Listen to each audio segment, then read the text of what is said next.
నమస్కారం. అమృతం కార్యక్రమానికి స్వాగతం. ఎలా ఉన్నారు అందరూ?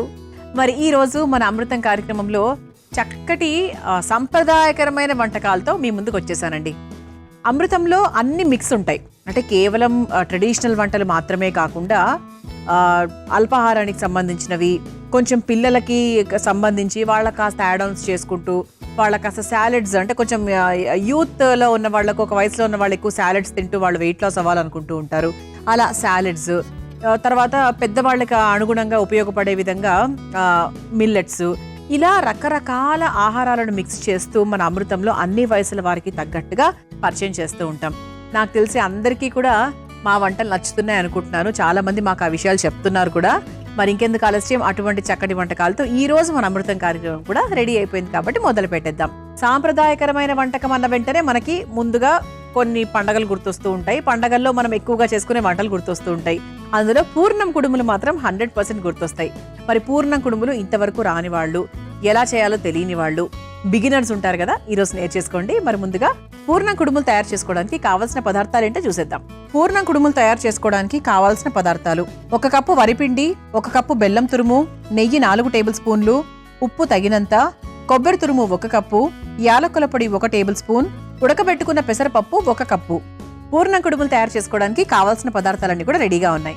పూర్ణ కుడుముల్లో అందరికీ తెలుసు, మనం బెల్లంతో చేసుకుంటాము. ఈవెన్ మన పండగల సమయంలో కూడా బెల్లం ఉపయోగించి చక్కగా పెసరపప్పు, కొంతమంది కందిపప్పుతో కూడా చేసుకుంటూ ఉంటారు, శనగపప్పు, కందిపప్పు. కానీ మనం ఈరోజు ఏంటి అంటే పెసరపప్పుతో కొత్తగా ట్రై చేస్తున్నాం. చాలా బాగుంటుంది ట్రై చేయడం. అంటే ముందు చేసిందే, అంటే మేమంతా ట్రై చేసి మీకు చెప్తూ ఉంటాము. అలా చక్కగా చాలా చాలా టేస్టీగా ఉంటుంది. అంటే పెసరపప్పు వాడడం వల్ల బేసిక్గా మనకు గ్యాస్ తక్కువగా ఉంటుంది, క్యాలరీలు తక్కువగా ఉంటాయి, డైజెషన్ కూడా చాలా బాగా అవుతుంది. అలాగే బెల్లం కూడా మనం ఉపయోగిస్తున్నాం కాబట్టి ఓవరాల్గా మనకు బెల్లము యొక్క ఉపయోగం ఏంటో తెలుసా అండి? ఒకటి, చాలా తీపిగా ఉంటుంది కాబట్టి ఎప్పుడైనా స్వీట్ తినాలి అనిపించినప్పుడు ఆ స్వీట్ క్రేవింగ్ తగ్గడానికి ఒక చిన్న బెల్లం ముక్క నోట్లో వేసుకుంటే మనకు మనసుకు చాలా ప్రశాంతంగా ఉంటుంది. మనకు జాయింట్ పెయిన్స్ ఉన్నా, తర్వాత నర్వస్ సిస్టమ్ని ఇంప్రూవ్ చేసుకోవాలనుకున్నా, తర్వాత కాల్షియం, ఐరన్, జింక్ ఇటువంటి కాంపోనెంట్స్ కావాలన్నా కూడా మనకు బెల్లం అనేది చాలా బాగా హెల్ప్ చేస్తుంది. అలాగే ఏంటి అంటే డైజెషన్ ఎక్కడ తెలుసా మీకు? ఎప్పుడైనా హెవీగా భోజనం తిన్నారనుకోండి, భోజనం తర్వాత ఒక చిన్న బెల్లం ముక్క వేసుకోండి, చాలా ఫాస్ట్గా అరిగిపోతుంది. అంటే ఈ టిప్స్ చాలా మందికి తెలీదు, కొందరు మాత్రం బాగా తెలుసు. అంటే బెల్లం గురించి క్షుణ్ణంగా తెలుసుకున్న వాళ్ళకి మాత్రం బాగా తెలుస్తుంది. అలా పిల్లలకు కూడా ఎప్పుడైనా ఆకలేసినప్పుడు చాక్లెట్స్ బదులుగా ఒక చిన్న బెల్లం ముక్క ఇవ్వండి. అందులో కూడా ఎంతో కొంత షుగర్స్ ఉంటాయి, వాళ్ళకి కావాలి. అటువంటి షుగర్స్ 100% పిల్లలకు కావాలి. ఎందుకంటే వాళ్ళు ఎనర్జెటిక్గా ఆడుకుంటూ ఉంటారు, చెమటలు కక్కుతూ ఉంటారు, కాబట్టి 100% వాళ్ళకి కావాలి. అలా మనకు కూడా ఏంటి అంటే ఎప్పుడైనా ఏదైనా తినాలనిపించినప్పుడు ఒక బెల్లం ముక్క తిన్న వల్ల ఓవరాల్గా హెల్త్ ఇంప్రూవ్ అవుతుంది. యాంటీ ఆక్సిడెంట్స్ కూడా అధికంగా ఉంటాయి, కాబట్టి గుండె ఆరోగ్యానికి కూడా చాలా మంచిది బెల్లం అనేది.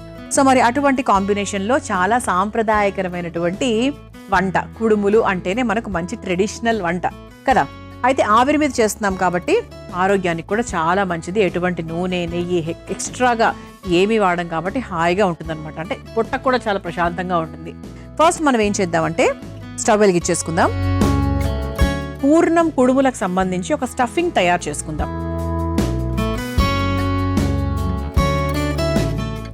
ఈరోజు కొత్తగా ఏంటి అంటే అమృతంలో మరి ఏంటయ్యాయి కొత్తది అంటే ఈ పూర్ణ కుడుముల్లో మనము పెసరపప్పుతో చేసుకోబోతున్నాం. చాలా బాగుంటుంది.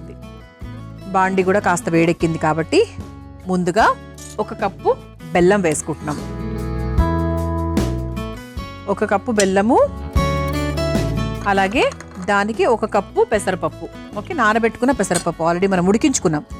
ఉడికించుకున్న పెసరపప్పు నానబెట్టి ఇదిగోండి ఇలా ఉడికించుకున్నటువంటి పెసరపప్పు కూడా మన దగ్గర రెడీగా ఉంది. ఇది ప్రస్తుతానికి పక్కన పెట్టేసుకుందాం. ఇందులో 1 పిసరు నీళ్లు పోద్దాం, చాలా తక్కువ.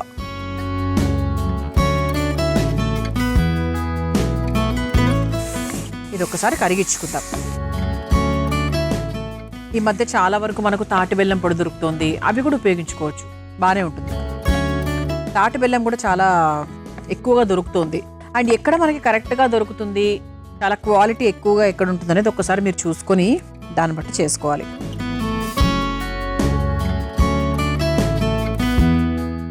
ఇలా కొంచెం మనకు ఆ వేడికి బెల్లం కరిగిపోతుంది.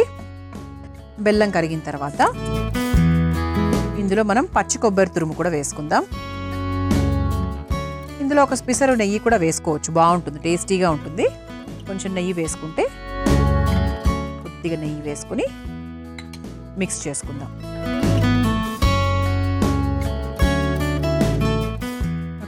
ఆ తర్వాత ఇందులో కాస్త పచ్చి కొబ్బరి తురుము,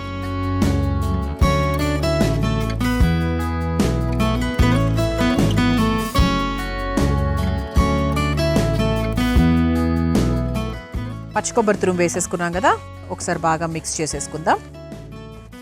ఆ తర్వాత ఇందులో కాస్త యాలక్కుల పొడి కూడా వేసుకుందాం.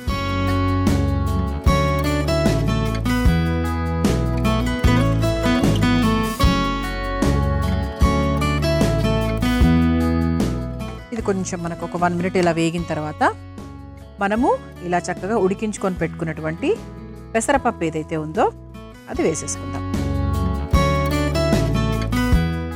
మొత్తం 1 కప్పు అంతా వేసానండి. 1 కప్పు బెల్లము, 1 కప్పు కొబ్బరి తురుము, 1 కప్పు పెసరపప్పు.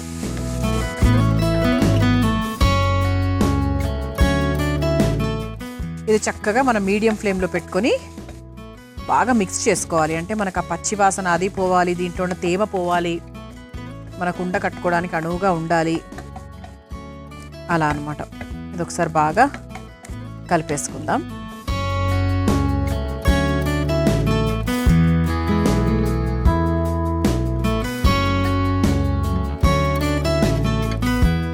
చూసారా, కొంచెం చిరు తేమ ఏదైతే ఉందో అది కూడా మనకి ఆవిరైపోయింది. స్టవ్ ఆఫ్ చేద్దామండి. ప్రస్తుతానికి స్టవ్ ఆఫ్ చేసేస్తే కాసేపు అలా చల్లారుతుంది. ఇప్పుడు ఏం చేయాలంటే మనకు ఇటువైపు వరిపిండి తీసుకున్నాం మనం. ఓకే, వరిపిండిలో నీళ్లు కలుపుకోవాలి అంటే అది ఎప్పుడూ కూడా వేడి నీళ్ళు అయి ఉండాలి. ముఖ్యంగా కుడుముల తయారీ పద్ధతిలో మనం వేడి నీళ్ళతోనే చేసుకోవాలి. ఈవెన్ జొన్న రొట్టెల్లో కూడా మనం వేడి నీళ్ళే వేస్తూ ఉంటాం. మురుకులు తయారు చేసేటప్పుడు కూడా వేడి నీళ్ళే వేస్తూ ఉంటాం. కొన్ని నీళ్లు సరిపోతుంది. ఈ నీళ్లు కాస్త వేడైన తర్వాత ఆ వేడి నీళ్లతో మనము వరిపిండి కలుపుకోవాలి. ఇదిగోండి, ఒక మిక్సింగ్ బౌల్ తీసుకుందాం. ఈ మిక్సింగ్ బౌల్లో 1 కప్పు వరిపిండి. ఇప్పుడు ఉప్పు మనం ఈ నీళ్లలో వేసేసుకుందాం. మరుగుతున్న నీళ్లలో ఏదైతే ఉందో అందులో వేసేసుకుందాం. ఇదిగోండి, ఇలా చక్కగా మనకు నీళ్లు కూడా వేడెక్కిపోయింది కాబట్టి స్టవ్ ఆఫ్ చేసేద్దాం. స్టవ్ ఆఫ్ చేసేసి ఈ వేడి నీళ్లను చక్కగా ఈ వరిపిండిలో వేసేసుకుందాం. చూసుకుంటూ వేసుకోండి.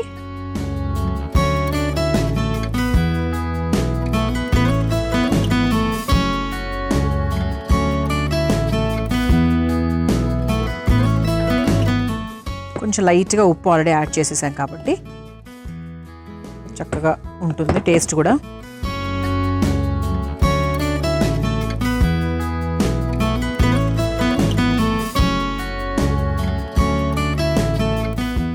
ఇలా మనకి పిండి రెడీ అయిపోయింది కదా. ఇప్పుడు మనం ఇటువైపు ఆవిరి పాత్ర పెట్టేసుకుందాం. ఇది తీసేసి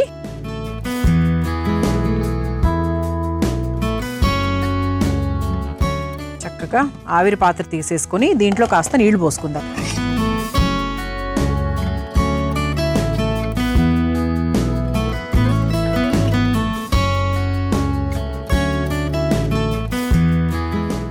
ప్లేట్ కూడా చక్కగా కాస్త నెయ్యి రాసేద్దాం.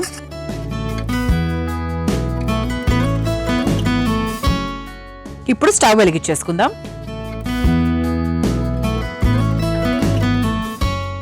ఈ నీళ్లు వేడవుతూ ఉంటాయి. మరోవైపు మనం ఏం చేద్దామంటే కుడుములు తయారు చేసుకుందాం. ముందుగా చేతికి కాస్త నెయ్యి రాసుకొని మనం తయారు చేసుకున్నటువంటి ఈ పిండి ఏదైతే ఉందో దాన్ని చక్కగా ఇలా గుండ్రంగా తీసుకొని దాన్ని లైట్గా ఇలా ప్రెస్ చేసుకొని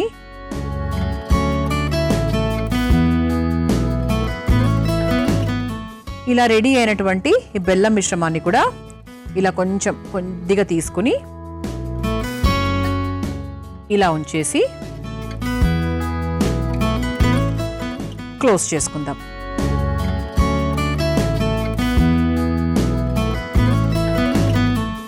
ఇలా మనం స్టఫ్ చేసేసుకొని ఇంకొంచెం నెయ్యి అలా చేతికి రాసుకుంటే ఏంటంటే మనకు ఈజీగా వస్తుందన్నమాట. ఇలా గుండ్రంగా చేసుకోవడానికి చాలా ఈజీగా వస్తుంది.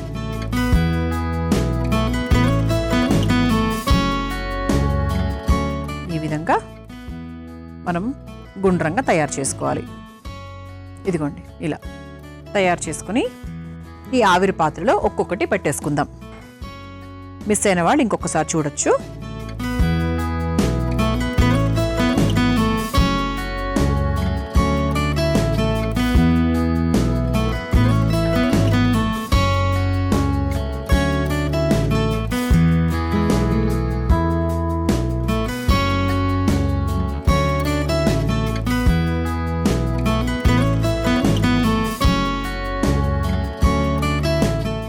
కొంచెం మనకి ఏదైనా లోపల స్టఫింగ్ ఎక్కువ అనిపించింది అంటే ఈ కెన్ అప్పటికప్పుడు తీసేసుకోవచ్చు కూడా.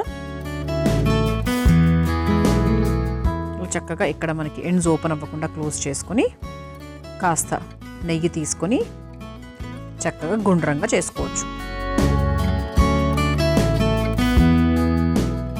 ఇది కూడా మనం పెట్టేసుకుందాం. ఇలా మనకి ఏంటంటే కావాల్సినన్ని కుడుములు తయారు చేసేసుకోవచ్చు. మనం ముచ్చటగా ఈరోజు 3 తయారు చేసుకుంటున్నాము. అలా మీకు ఇష్టం అన్నిని చక్కగా ఈ విధంగా సింపుల్గా తయారు చేసేసుకోవచ్చు. పండగనే అవ్వనక్కర్లేదండి, ఇటువంటి చక్కటి వంటలు చేసుకోవడానికి ఎప్పుడైనా కూడా మనం రెడీగానే ఉండాలి. మన పిల్లలకు సాధ్యమైనంత వరకు ఆరోగ్యకరమైనటువంటి ఆహారాన్ని అందించడానికే ప్రయత్నించాలి. చాలా సింపుల్గా అయిపోతుందండి, పెద్ద కష్టమైన విషయం ఏమీ కాదు. హాయిగా మన ఇంట్లో చాలా సాత్వికంగా మనం తయారు చేసుకొని పిల్లలకు పెట్టచ్చు.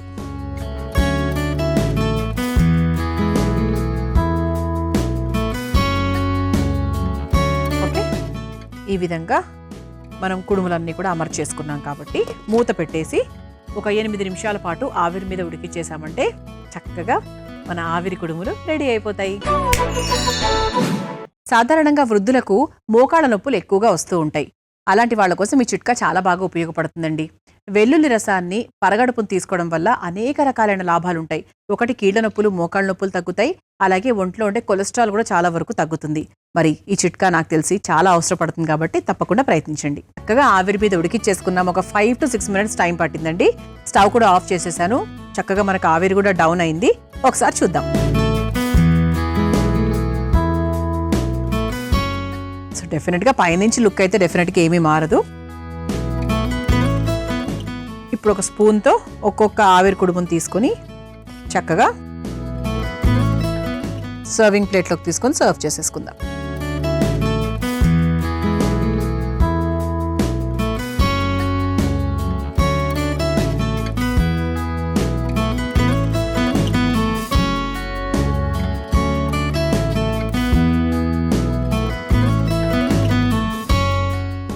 చక్కగా పూర్ణం కుడుములు అందరి కోసం రెడీ చేసేసానండి.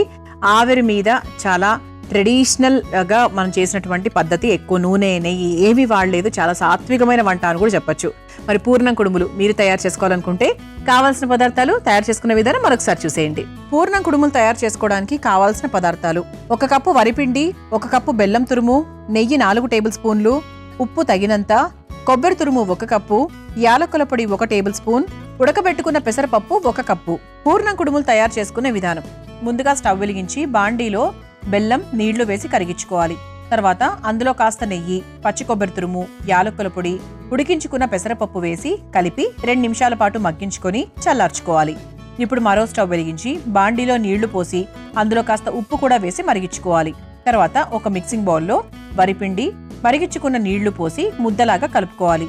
తర్వాత మరో స్టవ్ వెలిగించి కుక్కర్లో కాస్త నీళ్లు పోసి ఆవిరి ప్లేట్కి నెయ్యి రాసి నీళ్లు వేడి చేసుకోవాలి. ఇప్పుడు కలిపి పెట్టుకున్న పిండిని చిన్న ఉండలాగా తీసుకుని చల్లార్చుకున్న పెసరపప్పు మిశ్రమాన్ని మధ్యలో పెట్టి అంచులు మూసి గుండ్రంగా చేత్తో ఒత్తుకుని ఆవిరి ప్లేట్లో పెట్టి ఆవిరి మీద కాసేపు ఉడికించుకొని ఒక సర్వింగ్ ప్లేట్లోకి తీసుకుని సర్వ్ చేసుకుంటే పూర్ణం కుడుములు రెడీ.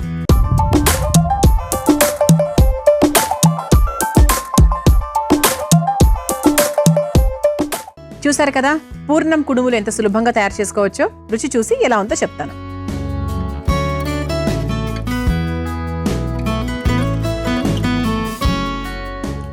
ఆహా,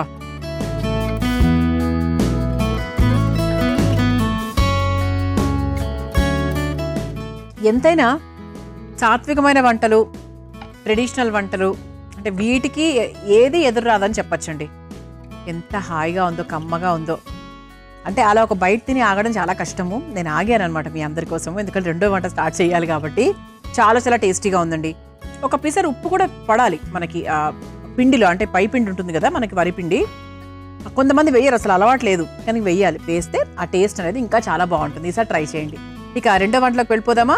నేను తయారు చేయబోయే రెండో వంట పేరు ఏంటి అంటే పుచ్చకాయ దోశ. మరి పుచ్చకాయ దోశ తయారు చేసుకోవడానికి కావాల్సిన పదార్థాలు ఏంటో చూసేద్దాం. పుచ్చకాయ దోశ తయారు చేసుకోవడానికి కావాల్సిన పదార్థాలు: నానబెట్టుకున్న బియ్యం 1 కప్పు, నానబెట్టుకున్న పెసరపప్పు 1 కప్పు, నానబెట్టుకున్న మెంతులు 2 టేబుల్ స్పూన్లు, పుచ్చకాయ ముక్కలు 1 కప్పు, అల్లం ముక్కలు 2 టేబుల్ స్పూన్లు, పచ్చిమిరపకాయలు 3, ఉప్పు తగినంత, నూనె 2 టేబుల్ స్పూన్లు. పుచ్చకాయ దోశ తయారు చేసుకోవడానికి కావాల్సిన పదార్థాలన్నీ కూడా రెడీగా ఉన్నాయి. అయితే మనకు ఇక్కడ పుచ్చకాయ ముక్కలు ఇదిగోండి ఈ విధంగా మనము ఆ మెయిన్ ఆ పండు ఏదైతే ఉందో అది తీసేసి, ఆఫ్ కోర్స్ చాలా మంది ఆ తీసేసిన తర్వాత పడేస్తూ ఉంటారు, పడేనక్కర్లేదు. ఇటువంటి దాంతో కూడా మనం చక్కగా దోశ తయారు చేసుకోవచ్చు. ఇదిగోండి ఈ పైన అంతా కూడా మనకు ఫైబరు పండు అంతా వెళ్ళిపోయిన తర్వాత మిగిలిన దాన్ని చిన్న ముక్కలుగా కట్ చేసుకొని పెట్టుకున్నాం. సో ఇన్ని రోజులు మనం ఇది వేస్ట్ అనుకున్న దాంతో ఈ రోజు మనం దోశ తయారు చేసుకుంటున్నాం అనమాట. అసలు ఎంత మంచి వంట చూడండి. అయితే పుచ్చకాయ గురించి చెప్పాలి అంటే పుచ్చకాయని మనం ఎక్కువగా తీసుకుంటూ ఉండడం వల్ల ఫస్ట్ ఆఫ్ ఆల్ మన ఒంట్లో వేడి తగ్గుతుంది. ఇందులో పొటాషియం ఎక్కువగా ఉంటుంది కాబట్టి హార్ట్ హెల్త్ కూడా చాలా మంచిది. అలాగే విటమిన్ B6 కూడా ఉంటుంది.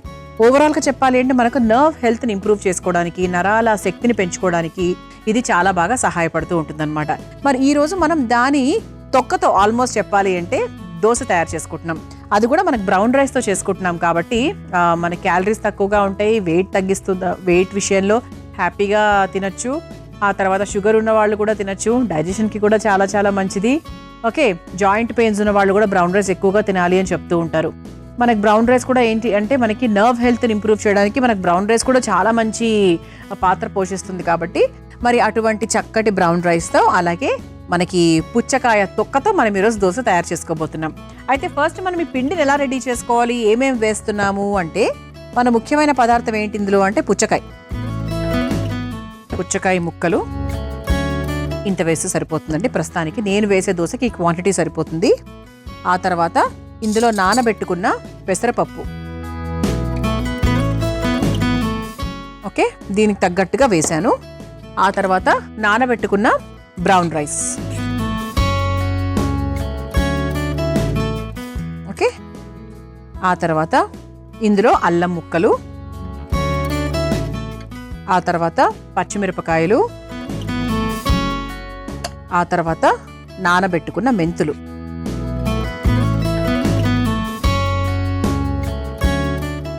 అలాగే ఇక టేస్ట్కి సరిపడా ఉప్పు.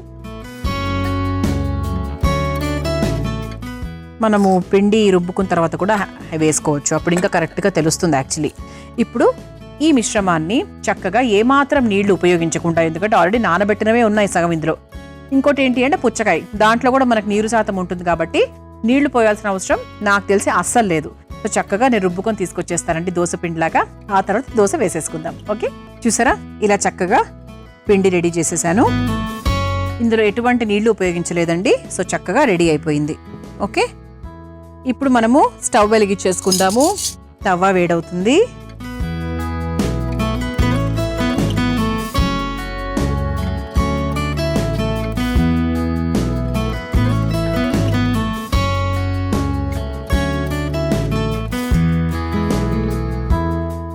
ఓకే, ఇలా పిండి రెడీ అయిపోయింది. ఇది మనకి ఏంటి అంటే ఈ పుచ్చకాయ దోశను తరచూ తింటూ ఉండడం వల్ల మనకు బేసిక్గా నర్వస్ సిస్టమ్ అంతా కూడా చాలా బాగా స్ట్రెంథన్ అవుతుంది, ఇంప్రూవ్ కూడా అవుతుంది.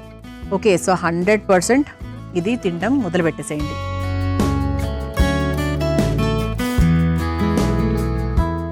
ఓకే, ఇప్పుడు మనం తవా మీద కొంచెం నూనె వేసుకుందాము గ్రీజింగ్ కోసం.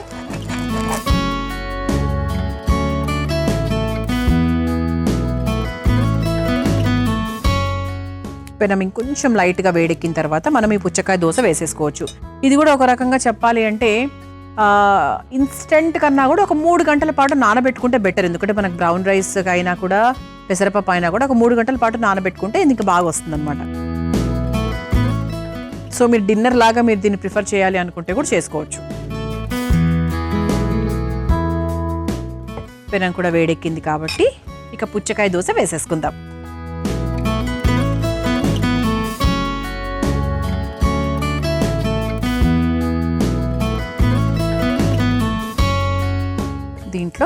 చక్కగా నూనె వేసుకుంటూ ఈ పుచ్చకాయ దోసను కాల్చుకోవచ్చు. సిమ్లోనే పెట్టుకోవాలండి. దీని రంగు మాత్రం పెద్ద మారుతుందని నేను అనుకోవట్లేదు, ఎందుకంటే కలర్ మారేటట్టుగా మనం ఏవి వేయలేదు. రైస్ వేసాం, మెంతులు వేసాం, అఫ్కోర్స్ కరకరగా ఉంటుంది, కానీ రంగు మాత్రం పెద్ద మారదేమో అనుకుంటున్నాను. చూద్దాం.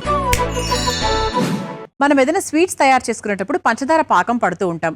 అలాంటప్పుడు ఆ పాకంలో కొన్ని చెడు మలినాలు కనిపిస్తూ ఉంటాయి. వాటిని తీయడానికి చాలా ఇబ్బందులు పడుతూ ఉంటాం. ఈసారి ఏం చేయండి అంటే, అలా మలినాలు కనిపించినప్పుడు 2 టేబుల్ స్పూన్ల పాలు వేసి చూడండి. అప్పుడు ఆ మలినాలు పక్కకు జరిగిపోయి మనకు అవి తీసేయడం చాలా ఈజీ అవుతుంది. ఈసారి ఈ చిట్కాను ఉపయోగించండి. చూసారా? ఎస్, 2 వైపులా కాలిపోయింది కాబట్టి ఇక మనం సర్వింగ్ ప్లేట్లోకి తీసేసుకోవచ్చు. చక్కగా మనం ఎలా వేస్తే అలా వచ్చింది చక్కగా మన దోశ.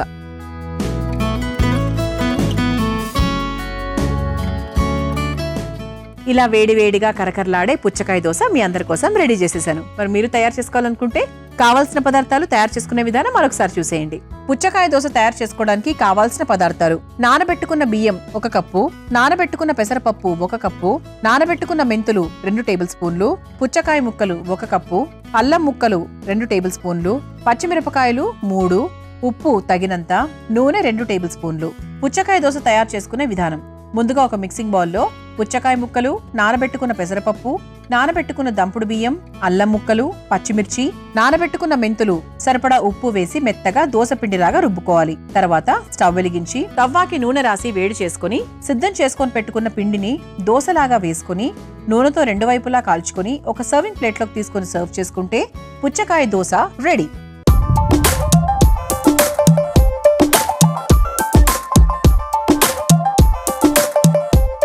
చూసారు కదా, పుచ్చకాయ దోశ తయారు చేసుకోవడానికి కావాల్సిన పదార్థాలు, తయారు చేసుకునే విధానం. రుచి చూసి ఎలా ఉందో చెప్తాను.